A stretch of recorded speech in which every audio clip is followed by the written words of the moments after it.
ورجعنا لكم من جديد من هاي ساي. وبعد الموسم الاول لقينا اننا احلامنا كبيره بس ناقصها الخبره والعلم. علشان كده قررنا في الموسم ده نستضيف اهل الخبره علشان نستفيد من خبرتهم المهنيه والحياتيه. استنونا من هاي ساي. Welcome back, our dear audience, to another episode of podcast HI SCI. Today, I will be your host. I'm Radwa. We will be interviewing a reverse engineer from South Africa, engineer Warren Cox. Welcome. We are very, very nice to host you here. It's very good to see you today. Could you introduce us to yourself? Yes, thanks, Radwa. Thanks very much for that introduction. Yeah, so Warren Miles Cox, as you said, from South Africa and Durban, and I'm an engineer in the pattern making trade, and I've been doing that for 32 years now, and it eventually ventured into resonance technologies, and that's the gist of what I'm going to be talking about today, I suppose. Yeah. Yeah. So, could you introduce to our audience what is patent making and? Okay. Yeah. So pattern making is usually done in the foundry industry, where the castings need to be made out of metal, and so pattern makers make a wooden pattern that looks like the final casting, and the wooden pattern then goes into sand. The sand is hardened around that wooden pattern, and then the pattern is pulled out of the sand, leaving a cavity into which the metal is poured, and that's what how the casting is made. And so, that's a pattern maker in the foundry industry. But pattern making goes into other industries as well. It's usually just, it first came from the foundry industry, but it goes into all mold and mold making industries, and they're diverse all over the many different industries. Yeah, so it can serve multiple disciplines at once for different purposes. Absolutely. Yeah. So to us here in Egypt, it's known to be part of material science engineers, where they actually make this kind of mold casting. They study these materials. Yes. But for us general engineers, we don't know how could this benefit other disciplines, or how could it intersect with other cultures or communities like aviation, cars and so on. How does it affect these disciplines? So all metal products used to be made for thousands of years. They've used the normal casting processes where sand is hardened and the metal is poured into the sand. They used to use the lost wax process, where the pattern wasn't made out of wood, it was made out of wax, beeswax, and then it was enclosed in sand, and then the heat from the metal automatically melted out the wax, and it formed in the cavity and created very precise castings. So it's used in many different industries: the automobile industry, engines, motors, train industry. I've personally done train wheels and big connectors for trains. In the water industry, it's used a lot for impellers and pump casings. And in aviation, it's used in engines, although nowadays they are using high tech to recreate the blades for turbines. And you'll see they're even using, in Elon Musk's latest Raptor 3 rocket, they're using 3D printing in metal. So it's come a long way, but you'll never get rid of the foundryman, because big castings require old processes. And so, but generally, pattern making and the foundry industry involves across all industries. Yeah, so I don't know if that helps. So how many years have you been in this industry? I've been 32 years, and I'm third generation. My uncles all did pattern making. I've got 3 uncles who did pattern making, and my dad is a foundryman. So, and his dad before him was into carpentry as well, in construction. So many different generations. Yeah. It's in my blood. So it started as a trade, and it became your main job, life expense. Yes. So how do you think, from converging through the years, how did the old techniques transform into new techniques? What happened to the old? Is the new techniques better or not? Yeah, so I suppose as technology advances, people get an understanding of materials and the science of it, and that's when real advancement happens. And I think in the foundry industry, it's generally been quite subdued. It's taken a long time to get where it is now, and some of the processes you don't interfere with them. You don't try and make them newer. They work as they worked thousands of years ago, and they won't be bettered. But then there's others that obviously do. If you change it slightly, need some enhancements, they can be better. That's it, yeah. And it can have, and it creates a high precision environment. So you can start looking at, for example, impellers or propellers or turbines that spin at high speeds. They need to be quite balanced. And made identically, which is hard to do with old school castings, sand molds, and patterns. But generally, once you have an understanding for pattern making, it stretches right across the board to all different types of production methods, including 3D printing and metal. Okay, so from your experience, what do you think we should do about old techniques that are not very better now? And what are the new technologies that you think will enhance these old techniques? So this is the thing that excites me so much, is because in reverse engineering old parts from machines that had broken, I learned a lot of different techniques. And what I found is that it's not always better to replace the casting methods or the way of doing the product. Or the castings. It's not always good to replace it. It's probably better to ask the question, how was it done in the past, even thousands of years ago, and why was it done in that way?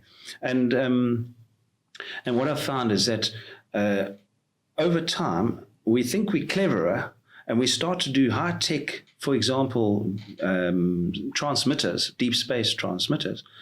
And we've gone away from the old ways of doing transmitters, and we've lost some of the capabilities, and the power factors heavily reduced. Yes, we've gotten more advanced in terms of receiving equipment that can receive signals from far off, but we've lost the ruggedness of old solutions, transmitter solutions, that has caused us to have transmitters that are weak. So there's good and there's bad to advancing technology. What I found is that the old ways of doing it had a reason, and it's good to explore that reason and to stick with it.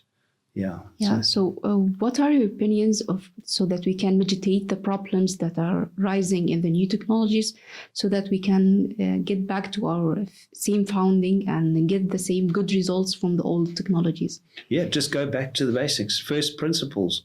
Studying the formulas that were used thousands of years ago, and they're not any different to what we use now. We think we're clever, but the same formulas apply. And so just understanding the basics of those formulas is hugely important. And then you will start to understand why certain things can't be advanced. You can't apply advanced technology to certain problems that we face. We have to go with the old way of doing it.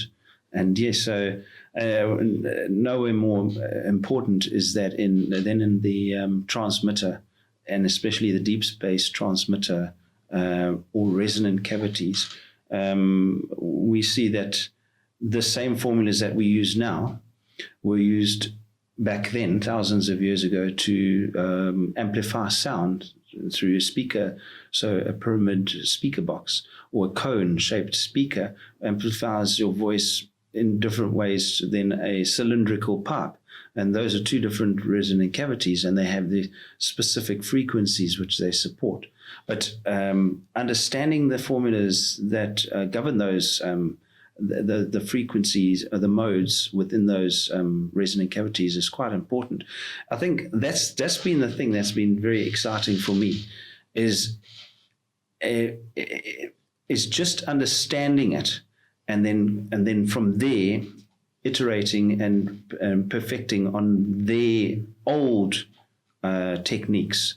Not necessarily using high tech, but using old techniques, but just improving. And for example, and I think maybe I'm running ahead of myself here, but just to explain a resonant cavity, if I may. A resonant cavity, like your microwave oven that's in your house, in your kitchen, that's a resonant cavity. It's got 6 sides in a rectangular shape, and they're all conductive, and they hold a standing wave within that resonant cavity, rectangular resonant cavity, at a specific wavelength that's based on the length, breadth, and height of that cavity. So a specific mode will be supported within that cavity, and which means a specific frequency at a specific wavelength will be supported in that cavity. And when you put a bit of food in that resonant cavity, the microwave, it heats the food. A little bit of power in creates a large power output, and it heats the food to much higher than the same amount of power applied to your stovetop. So the reason why it does it is because of the boundary conditions of that cavity. They amplify the input power. And so resonant cavities have been known for thousands of years, right from when they started to make sounds and want to amplify the sounds to a larger audience. They used cavities for a guitar, a stringed instrument, trumpets, for pipes and organs, flutes, for voice, pyramid resonant cavities for the voice, speaker, cone.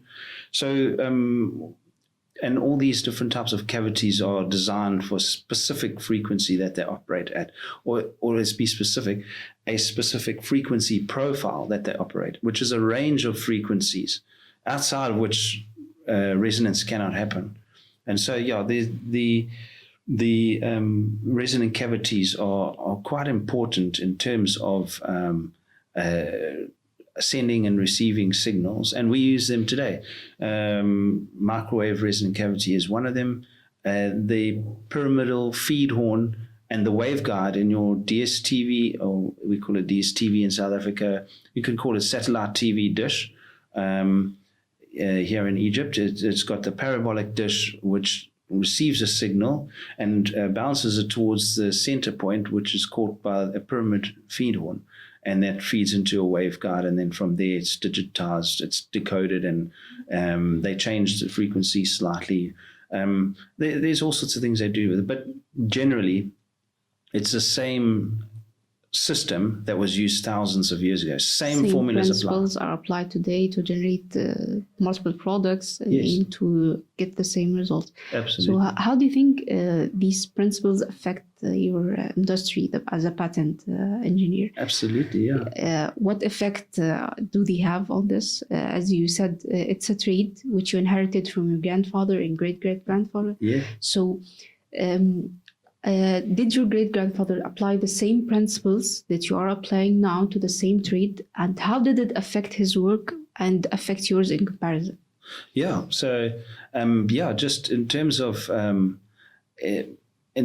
specifically in terms of resonant cavities, reverse engineering it, and seeing how the different formulas and what those formulas actually mean. It's hard to show you without actually writing it on a board, but there are certain things that you can change in those formulas, and there's certain things that are constants. They're constant. You cannot change it. One of the things that you can change inside a rectangular resonant cavity is what occupies the volume.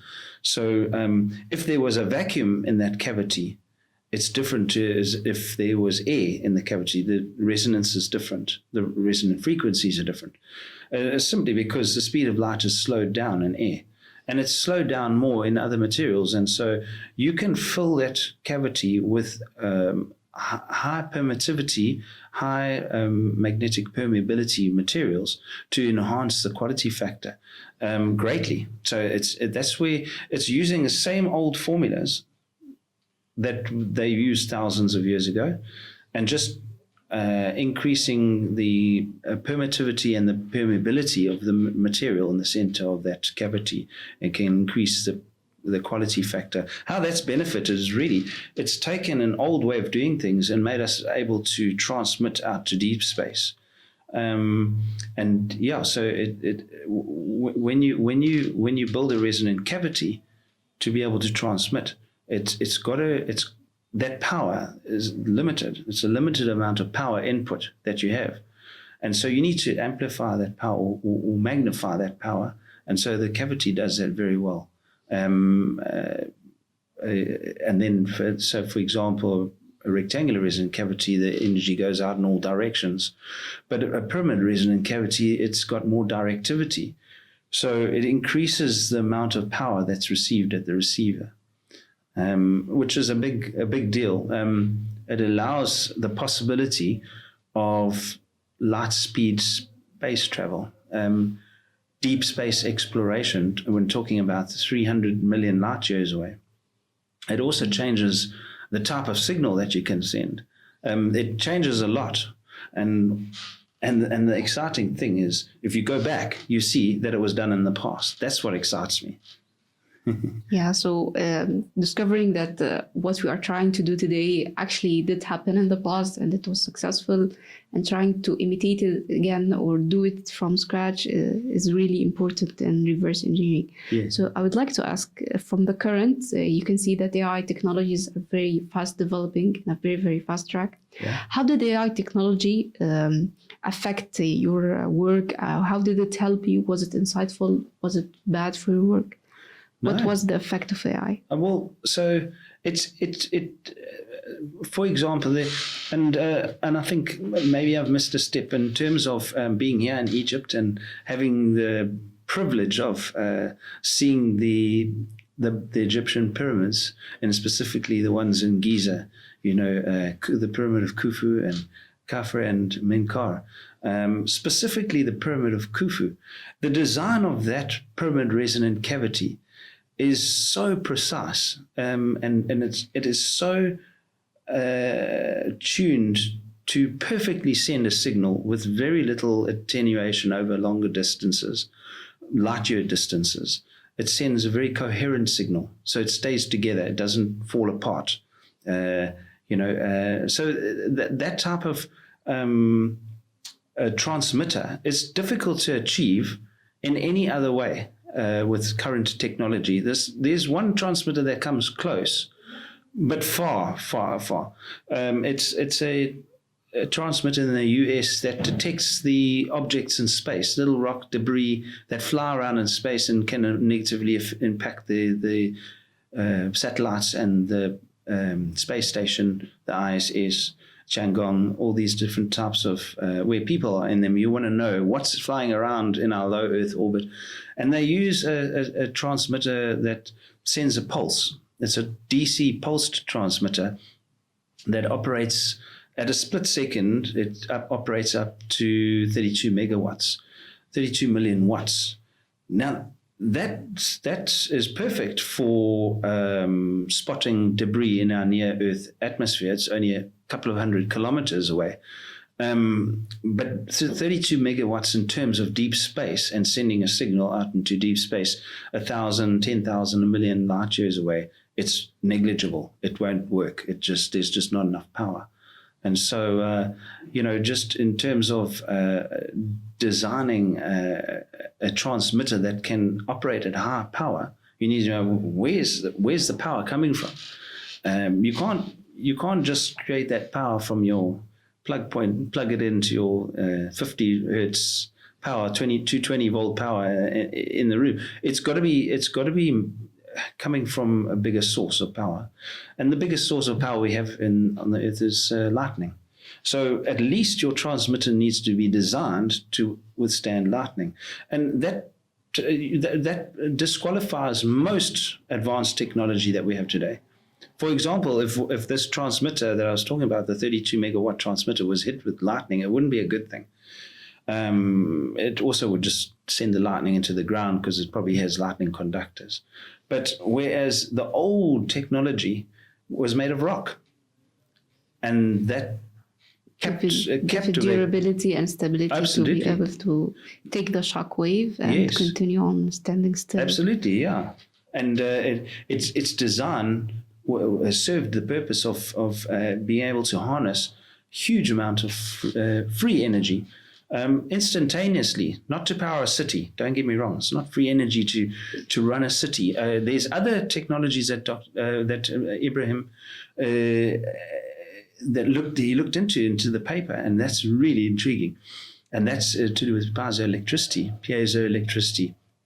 And it'd be lovely to explore that some more with the professor. So, but I'm talking about just for the purposes of deep space transmitting, it would be an instantaneous lightning bolt of about 9 terawatts that would strike, possibly get stored within a capacitor setup, and then released almost immediately. And that would allow a 9 terawatt lightning bolts to be amplified or magnified by a quality factor up to 9 quetawatts. That's 9 times 10 to the power of 30. So it's a quintillion times more power. Yeah, so this is very, very big number. Doing the calculation for such transmitter and counting what is needed for each constant and how the values, I think that will require very high computational power. You think the current developments in computer technologies and AI will help you compute the needed necessary equations for this task? There is something, the formulas that are used are still in use today for the most advanced technology and transmitters. It's the same formulas that they used thousands of years ago. But there is simulation software which you can plug in the dimensions, the parameters of the pyramid resonant cavity. You can plug those parameters into the software. It's called the finite element method. There's different ways of working it out, and it basically you can run simulations so you can get a lot more of an understanding, but it doesn't do away with old straightforward maths and equations. But it does give you a nice picture, which is a nice to have but not a necessity. So I don't know if that helps to answer. So do you think that research currently in your field is lacking, or has it been currently funded and has very impactful in the future? Will we see very huge advancements in the field? Yeah. Well, I think any civilization, if it was wiped out right now, if there were just 2 people that survived, within a few hundred years, they would figure the same stuff out. I have no doubt. It would be 1 + 1 = 2 kind of, they would step by step figure it out. I mean, right from when a baby opens his mouth and speaks for the first time, it starts to understand you can't speak in certain ways, or sound doesn't carry very well, and a cry carries very well. Mommy comes running very quickly. So infants understand this, and early civilization understand that to amplify a voice, you need to have a specific process. And so it's always going to come back to that. And so I think it doesn't matter if people are wiped off the face of the earth, and heaven forbid, but if there's at least 2 and they can grow the population, they'll get back to the same formulas. I think it's actually in our DNA. I don't think we lose it. It's probably not part of the genetics. Maybe it is, but it's probably part of epigenetics. I think we will always keep figuring it out because it's just in our DNA. Yeah, so I have another questions about the field actually.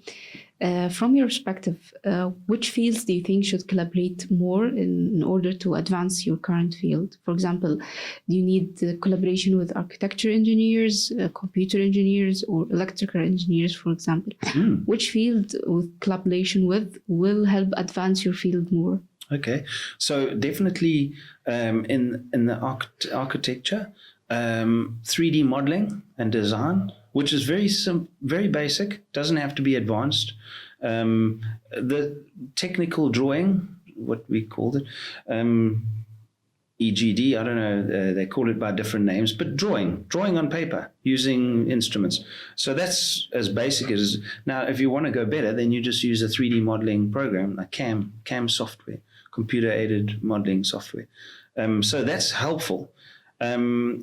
It doesn't require a degree. It just requires a little bit of basic maths, in South Africa, you could say grade 9 and 10 would even understand.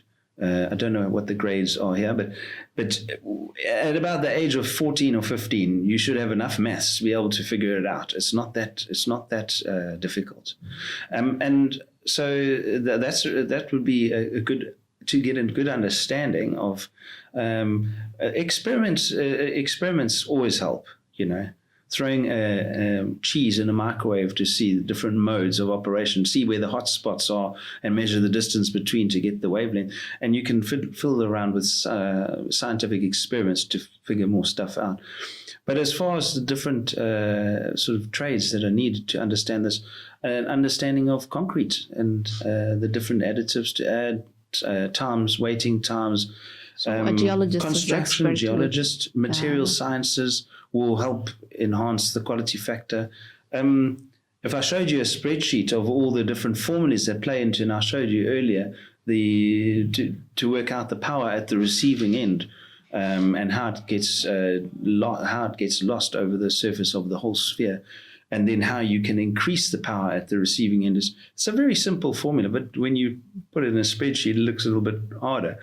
But it is simple, and I think the real benefit of doing a deep space transmitter like this is that it can be done with very, very little skilled labor, which now opens up opportunities for employment for a greater range of people, which is a good thing, because it helps people bring themselves up so they can start at a basic level, just clearing sand and moving stuff aside, filtering the sand, and then into the concrete and designing. The Egyptians built those pyramids, and moving those blocks, we always talk about it, but what they were moved for and what they were actually building is the main point. And if you pour in concrete, there's no need to carry 100-ton blocks, as long as there's no metal in that concrete, reinforcing in any of the concrete. It has to be in a homogenized mix of concrete, but it's quite easy to mix. It can be used in any country, so long as you can get cement there, and it can be done by anyone with any sort of skill level. So it really is. It has the potential to turn an oasis into a desert into an oasis. Wherever one of these is built, there'll be people flocking to the area and to see it. And so it will also create spin-off businesses around that. And so people who sell food will need to sell food in that area, and it'll increase their business. It'll increase the house open prices. multiple opportunities from multiple regions and cultures. Yeah, absolutely. So for my last question in this segment, I would like to ask you, what is your advice for the upcoming generation if they would like to be, as you, patent engineers or reverse engineers? What they should do? What is their starting point? If you ever watched the film National Treasure or Indiana Jones and the Temple of Doom, just go into a pyramid near you with a little bit more of an understanding that there is a purpose for the design of that thing, and try and work out its purpose. Start figuring out the codes and start getting excited about cracking the codes of what is the operating frequency of that pyramid resonant cavity. What was this design of it? What was its intention? Where was it transmitting to?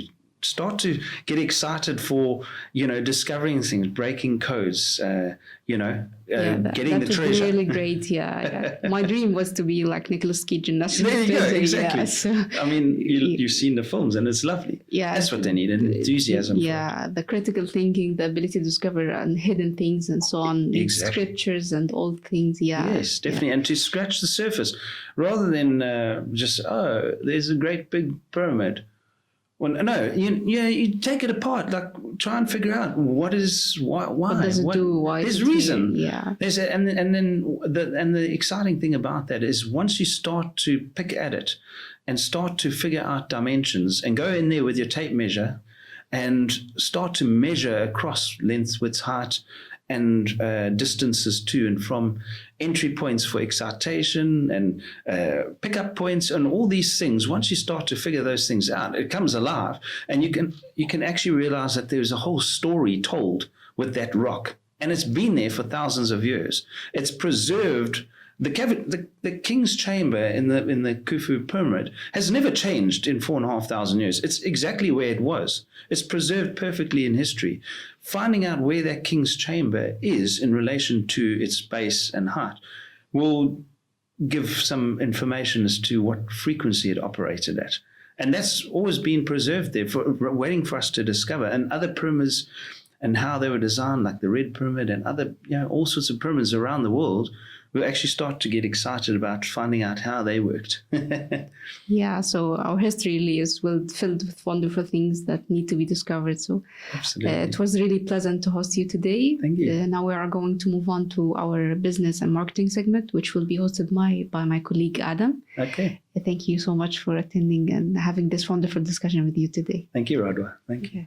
وبعد ما خلصنا تصوير حلقات الدكاترة لقينا ان كل حلقة من الحلقات دي فيها معلومات كتيرة جدا ومهمة، عشان كده قررنا ان احنا نقسم كل حلقة من الحلقات دي على اجزاء بس، واستنونا في الجزء الجديد. سلام.